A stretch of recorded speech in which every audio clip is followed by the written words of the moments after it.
religious services that they're expected to go through. And his acts of righteousness were seen by God. He was very ill around 701 BC, but God answered his prayer and extended his life for 15 additional years. And he also delivered Hezekiah from Assyria. And we'll talk a little bit more about that, how he was trapped in a cage, and yet he was delivered from that. But Micah, he was perhaps not too impressed by some of these reforms, just based on kind of what we read in Micah. We don't really read a lot of positive things about the people. It might have been because it had become very routine for the people to worship God. We'll see that in chapter 6, where the people are wondering, what kind of sacrifices do they have to make to God? Do they have to, offer their firstborn to him? And Micah's response is, no, you just need to have justice and love mercy. So the people, I don't think that they were fulfilling the requirements that were expected by God, and their heart really wasn't in the worship. So there wasn't any reform deeply embedded in their hearts. So moving on to kind of where we are in the book geography-wise. And so I kind of like this map because it shows you the geography and kind of where Micah fits in with that. So today we're going to be in chapters 4 and 5, so I'll highlight a couple of things on the map that we are going to be seeing in those chapters and in the rest of the book as well. So there's going to be some mention of Jerusalem at the very beginning of chapter 4. And then in chapter 5, we're going to see the coming of the Messiah in his birthplace, which is going to be in Bethlehem, which is just south of Jerusalem.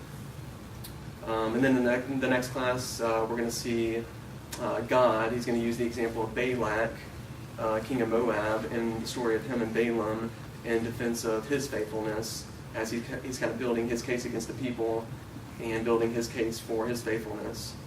And so Moab, you'll see on the map, is to the south east of the Dead Sea there. So I want to quickly just talk about some of the key themes that we're going to see in this book. The character of the sovereign God and the sins of the people demand judgment. And so God's judgment comes forth in the form of an oppressor, which is going to be Assyria, and then Babylon, which we'll hear a little bit about in the book as well. And God is going to judge them also by means of the curses, which were mentioned in the book of Deuteronomy. A second theme here is the shepherd king is going to gather and deliver remnants. So this deliverer is going to be the Messiah, functioning as the new David, and he's going to actually come from the very place that is under Assyrian control at this time, at the time of Micah. Third theme that we're going to see is covenant faithfulness must include justice, mercy, and faithfulness. And this is going to be a key verse that we see in chapter 6, verse 8. And kind of the point of this verse is that our worship of God must not purely be in ritual and sacrifice, but it has to be, it has to come from the heart. It has to be a proper expression and true worship. A fourth theme that we'll see in the book is that the Lord is the focus of the worship, and we should worship Him alone. And so we'll see in these coming chapters that the nations are no longer going to flow to all the idols that are out there, but rather they're going to flow to the mountain of the house of the Lord. And they're going to go to the one true God, and that one true God is going to offer them peace and prosperity because of that. Another thing that we're going to see is God's grace overcomes the sentence of sin. And so we know that God's faithfulness flows from His steadfast love, and His forgiveness is grounded in His faithfulness to His promises that He's made to us. And then finally, a final thing that we're going to see is God's saving acts in the past. And He's going to provide examples of that, such as Exodus or the story of Balak and Balaam.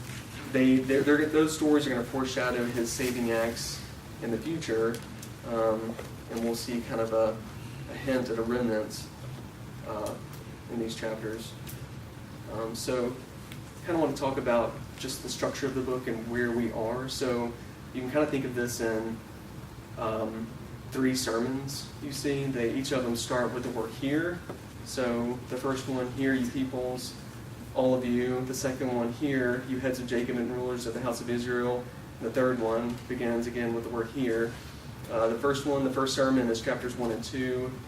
The second one is, we're kind of in the middle of this one actually, so this is chapters 3 through 5. And kind of the common theme here is that they move from judgment to restoration in each of these 3 sermons. So you can kind of divide up the book into these 3 large units. I think that's kind of an easy way to think about it, and a lot of the outlines that you see out there are kind of modeled around this structure. So yeah, one of the reasons that we divide it this way is because we see patterns in the scripture, so it kind of makes sense from that perspective. And this really, centers on that structure of judgment to restoration, hope, and salvation in each of these 3 sermons. So as we begin chapter 4, we're actually kind of in the middle of the second sermon, which actually began in chapter 3. So chapter 3 is kind of the message of devastation and judgment. And chapter 3 kind of leads us in that devastation, both of the leadership and by God, who's going to kind of devastate the people through his judgment, that the people are devastating in the way that they're acting to the people. And so, just to kind of talk a little bit about chapter 3 before moving to 4, it's Micah is denouncing the leaders, which is namely the heads of Jacob, the priests, and the prophets, for very specific sins. So what are some examples of those sins that you saw in chapter 3 in the previous class? What are some of the ones, that really jumped out to you, that were shocking maybe, or that kind of hit home for you? Seems to be some of the rulers taking advantage of the people. Yeah. Injustice and maybe abusing their positions. Yeah. Seems like they take every opportunity they can to take advantage of the people, taking their inheritance, or even taking the robe off somebody's back. I think it says in one of the verses. Any others that jumped out to you? Just general corruption. There in verse 11 it talks about giving judgment for a bribe, or teaching for a price, or practicing divination for money. They were willing to do anything for money, no matter what truth that changed, and that's definitely corrupt. Mm-hmm. Yeah, it seems all very selfishly motivated, I think. They're all kind of looking out for themselves and, catching each other in nets. So the heads of Jacob, we read that their greed is compared to cannibals, tearing the skins off people in the very beginning of that chapter. They detest justice and make crooked all that is straight. They're given bribes. The priests, likewise, they're teaching for a price. So they're solely teaching for financial gain in that chapter. The prophets, their message of war or peace is dependent solely on their physical circumstances at the time, and whether it says whether or not their stomachs are full. The prophets practice divination only for a financial reward, and yet I think it's kind of ironic in chapter 3, verse 11, it says, kind of in an arrogant way, they can't imagine that disaster is going to come upon them, because surely God must be on their side. And so the consequences are pretty clear in that chapter. The Lord is going to hide himself from the people and no longer provide answers to them. There's no longer going to be visions for the prophets. Zion is going to be plowed into a field in verse 12 of chapter 3. And Jerusalem is going to become a heap of ruins. And then as we move into this chapter, we're going to see exaltation and restoration of the people. So there's going to be a pretty stark contrast between that chapter and 4 and 5. God is going to teach his ways to all the nations. The mountain of the house of the Lord, that's going to be established in the beginning of chapter 4. And God is going to be the ultimate judge of the people. And there's no longer going to be war. He's going to redeem his people. And he's going to redeem the lame and afflicted. He's going to rescue his people from Babylon. And ultimately, he's going to show the world his universal rule. So he will use this time of war and captivity as a harvest where the Lord is going to trample out the enemy into the dust.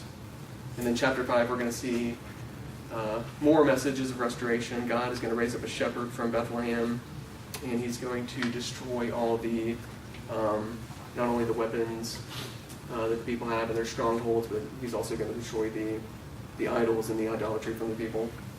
So this is another way to look at the book. I'm not going to spend too much time on this, but you can kind of divide it up between two cycles of doom, hope, or kind of the way that we're looking at it at the bottom is these three separate sermons.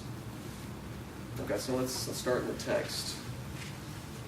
Starting in verse 1 of chapter 4.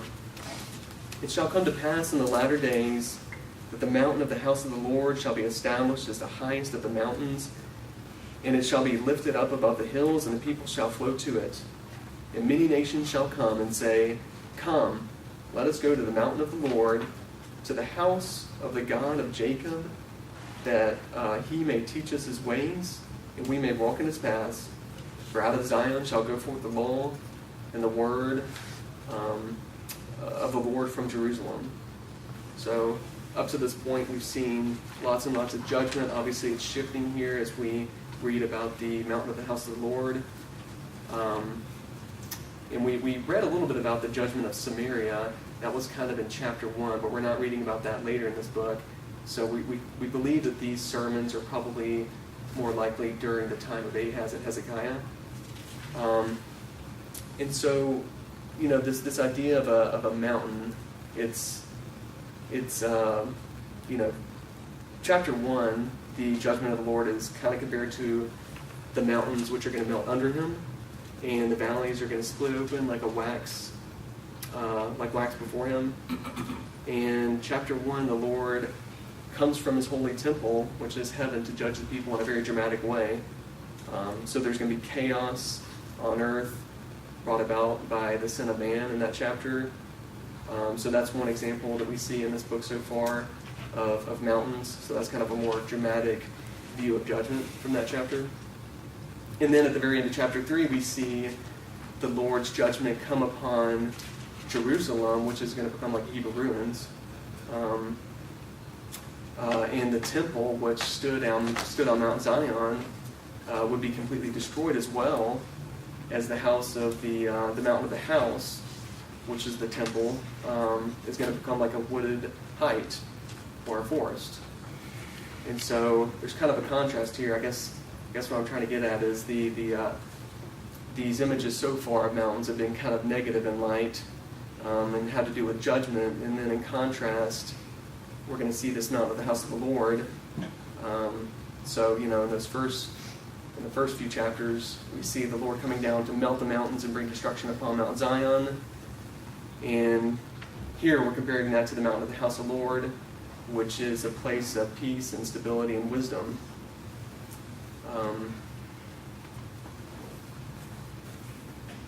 And so what are some of the consequences that we've seen so far of, from the people committing all these sins that we've read about? What are some of the, we see a lot of examples of sin in chapter 1 and 2 and 3, and what are some of the examples of, or verses that you've seen of things that are going to happen to the people, the consequences because of that? Destruction of Samaria. Right, yeah. And the carrying away of people into Babylon. Mm-hmm. Right, yeah. Samaria is going to become a pile of rubble. It says that in chapter 1, and God is going to allot their land to an apostate in chapter 2, and people are no longer going to have an inheritance. In chapter 3, it says the Lord is going to hide himself from the people, and he's no longer going to provide them with answers. There's no longer going to be visions for the prophets, and Zion as well is going to be plowed into a field, and Jerusalem is going to become a heap of ruins. And while the majority of the text at this point has been on judgment, there's also a glimpse, a little bit of a glimpse that we've seen so far, to that divine promise to eventually gather together Jacob as a remnant. And that was at the very end of chapter 2. It says that the Lord will gather the remnant like sheep in a pasture, and the Lord is going to lead them in their return to the land. And so kind of getting back to this mountain of the house of the Lord, what do we learn about the mountain of the house of the Lord in these verses? What is the value that we see here? How is it going to impact these people and other nations as well? Is there anything that you see there?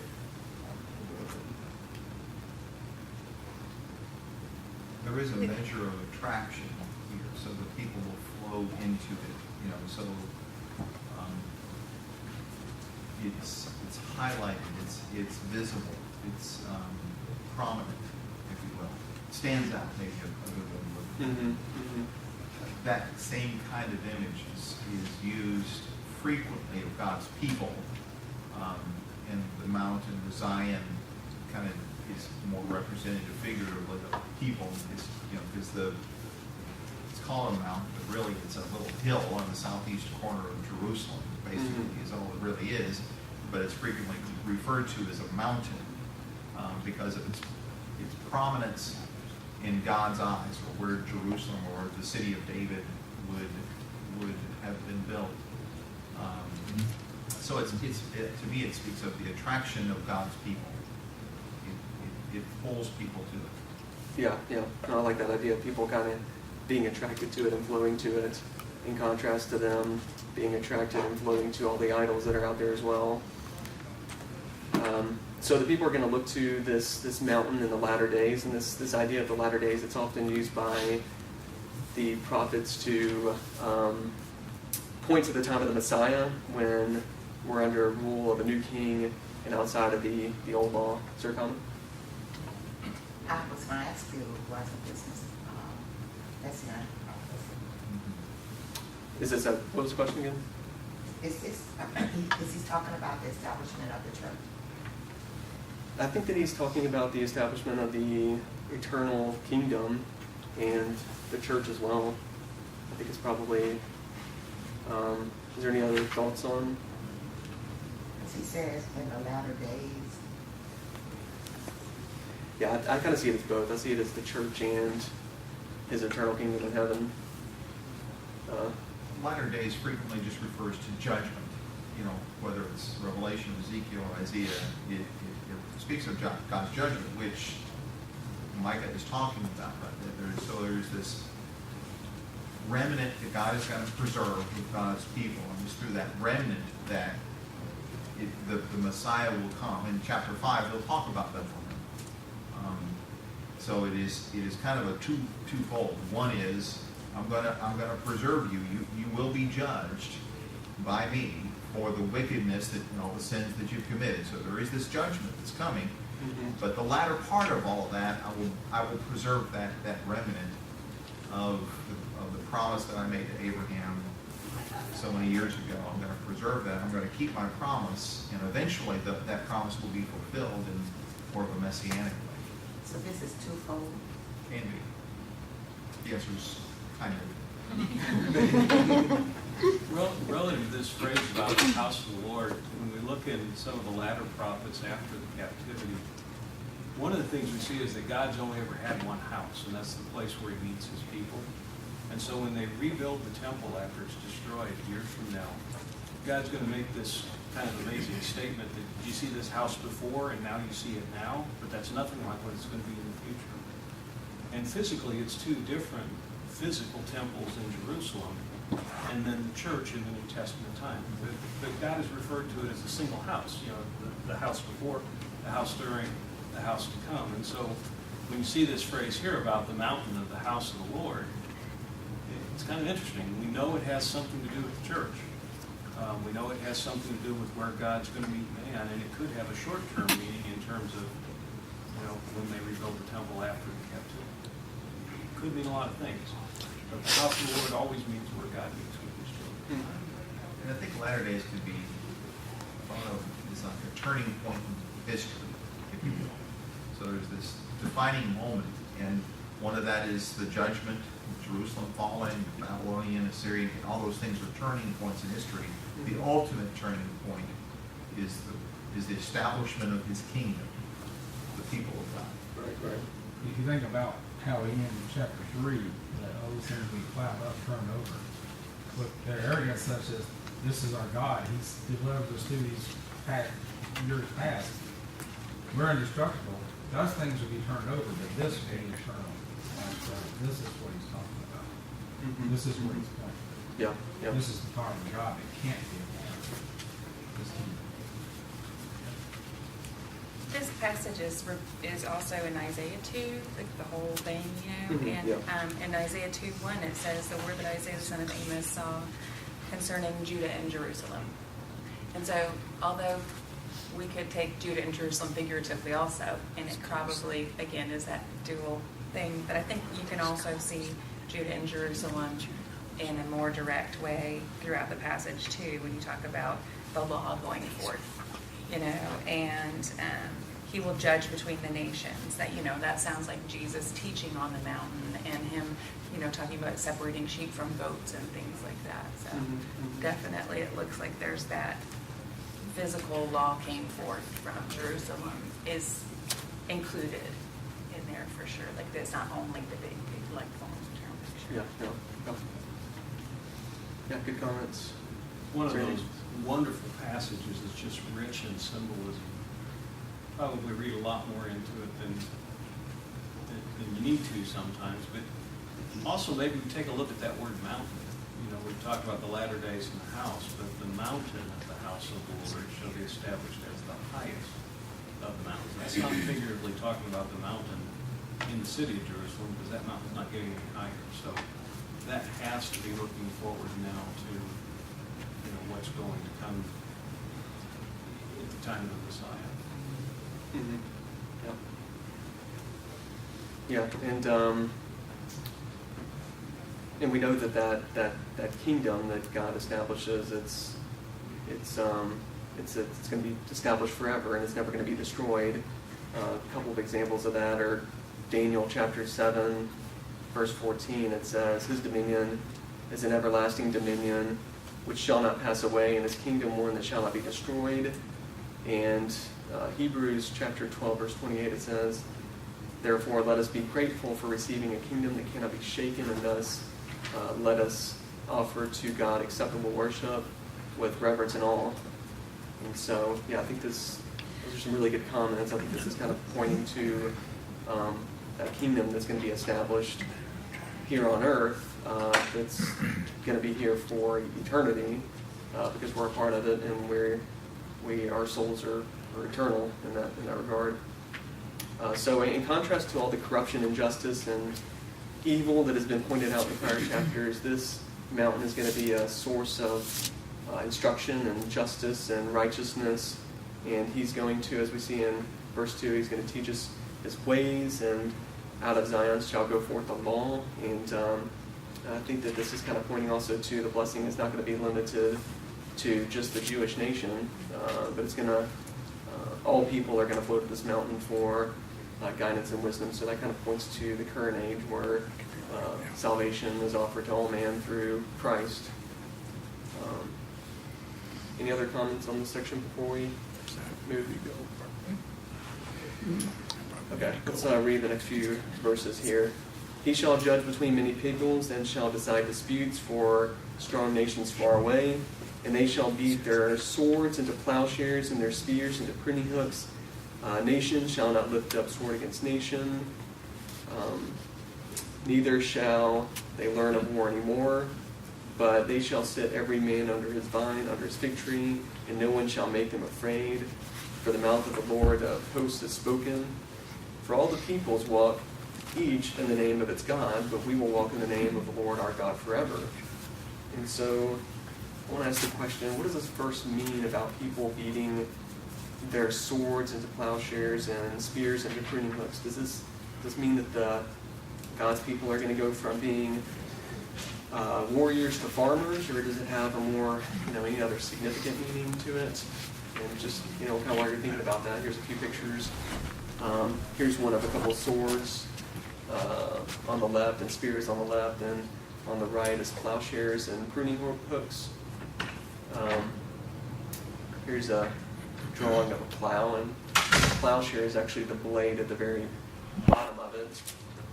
So what are your thoughts on this? What does this mean? Well, for a long time, I have thought, to me, that is making a spiritual reference to the only place that there really is peace is in the kingdom of the Lord. And we don't need the weapons of the earth for that purpose. And the only place we're going to find real peace is within ourselves and among each other, and as we live and work or whatever. So, that's sort of, I'm not sure I'm expressing it very well, but it speaks to me of the peace as opposed to war, which goes on in the world. People are at each other's throats, et cetera, et cetera. Christians are learning a whole new way that Jesus taught. Right, yeah, so, that's very common, yeah. God, He's the one that offers peace to us. He came to bring peace among men in whom He is well pleased. As the angels said. Yeah, that's a good comment. So God is going to be the ultimate judge in this time of peace. I think that His eternal kingdom in heaven is not going to be established or defended by any kind of man-made weapons. So these swords and these spears are no longer going to be needed because there's no longer going to be war in Zion. So the people are better served by repurposing their weapons into kind of like farming equipment, I guess you could say. And these swords and spears are used in times of war and destruction and physical death. But in contrast, these plows and hooks are typically used in times of peace or growth and life. So any more thoughts on that? So it has a double meaning. It can apply in two ways. Earthly for the Jews at that time, who were coming back as a remnant. Or do you think so? And then spiritually, in the sense Which verse? of peace. Well, just in general, what we're talking about, that they won't need these weapons anymore among themselves, because God is going to give them peace. And that's what He gives us in the kingdom. Right. That's the way I see it. Okay. No, it's good comment. To me, it seems like it's more about the spiritual, because when they come back to build the wall, what are they holding? Swords, right? So they're not gonna have like perfect peace in Jerusalem anymore. But the idea that it says He will judge between the people and rebuke strong nations afar off. So it sounds like maybe when Christ comes and rebukes those who are wrong and points out what's wrong and makes His judgment, then it's no longer going to be on us to judge and to yield swords, but we're going to be cultivators at that point because He's already made the judgment. Yeah, maybe. I think it's a good comment. First of all, I appreciate the reference to agricultural equipment again. This is really good. I like this. But one of the things, if we tie this back to the previous verses to think about, these verses are looking ahead to the time of Christ, the time of the church. As we look through the Old Testament, we see God moving in the nations and using one nation to judge another and one nation to punish another and to punish the Israelites and to punish, there's a lot of punishing going on back and forth, and there's prophecies about what's going to happen with these nations in Daniel, and Ezekiel, and other places. And it takes us up to about the time of Christ. But after the time of Christ, what we see is that the warfare going on is not this physical warfare. You don't see after the time of Christ God talking about prophecies of nations rising and falling. You just don't see that because it's no longer relevant to the discussion that we're having. From the time when the people of Israel were being trained and becoming a nation, and God was fulfilling His promises to them. After the perfect fulfillment in Christ, there just isn't that discussion. So It also could be looking forward to that time where the issues of physical war are not relevant to God's people. And today, do we participate in wars as a part of executing God's judgment on other nations? No. It's nothing to do with what we have today. Yeah, no, that's a good point. Actually, I have a good verse to kind of follow that comment up, which is a very good comment. John 18:36, it says, Jesus answered, "My kingdom is not of this world. If my kingdom were of this world, my servants would have been fighting in it, that I might not be delivered over to the Jews. But my kingdom is not from the world." And it's kind of ironic that in this book, we're also seeing prophecy that their enemies are going to overtake them with similar weapons of swords as God executes his judgment on them, and yet there's going to be a time of peace. So there's kind of this difference there, but I think it kind of points more to spiritual peace that's going to happen for God's church and kind of that eternal peace in heaven as well.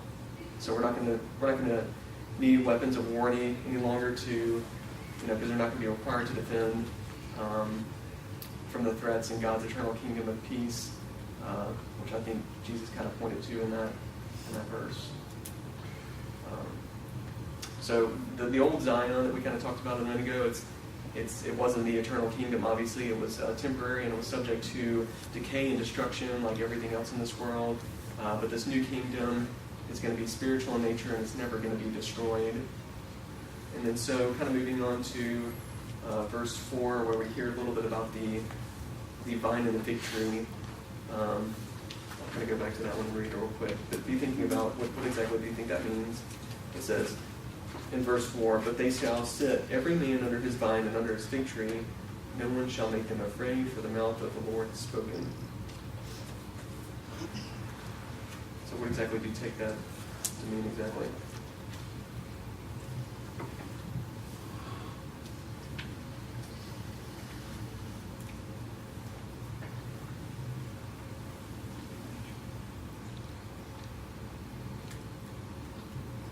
Make a sense of peace. Yeah, it sounds like a positive thing, right? Seems to continue that theme of cultivation instead of battle. Yeah.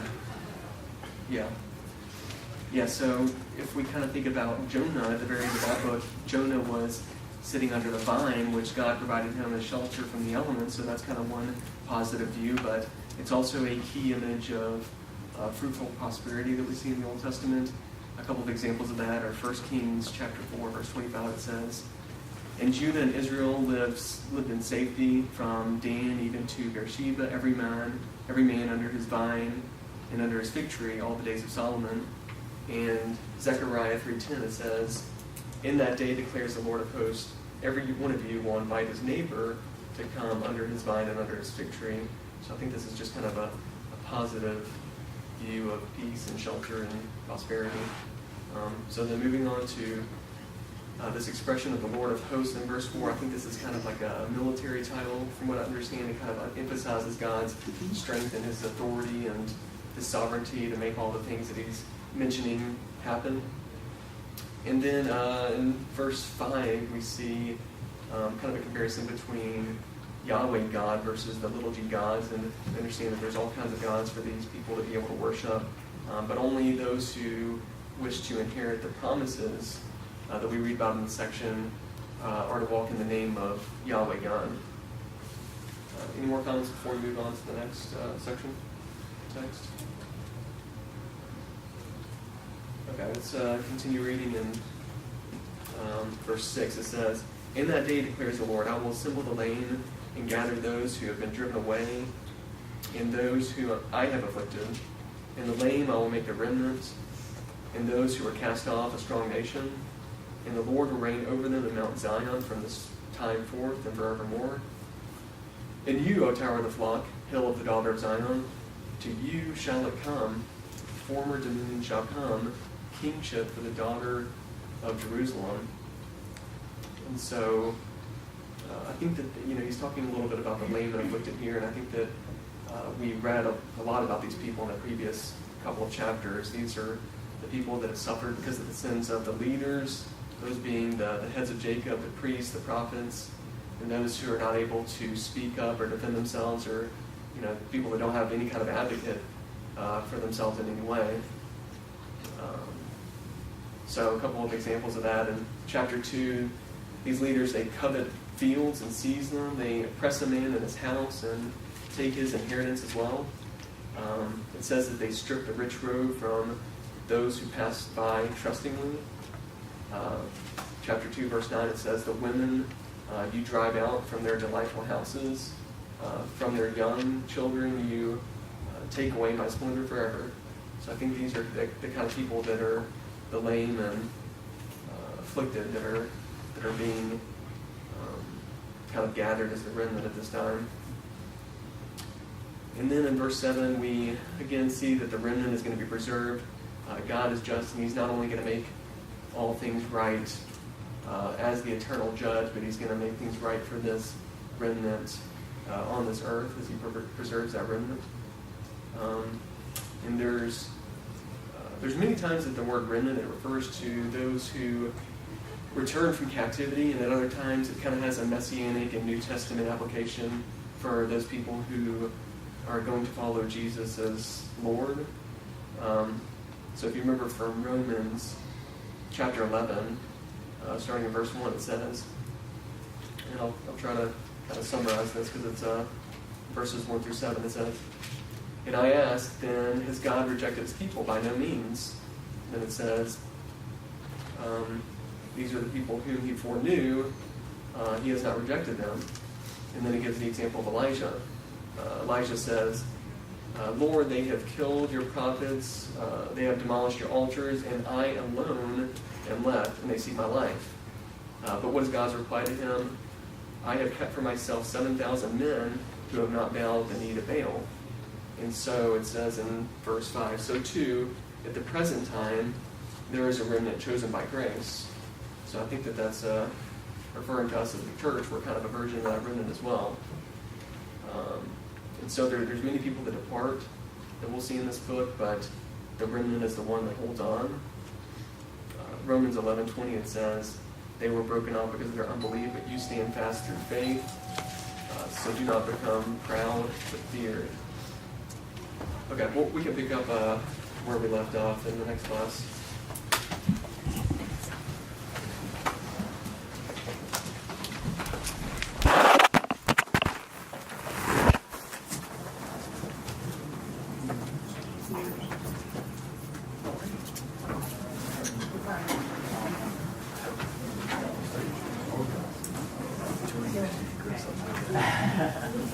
Yeah, I'm trying. You got it.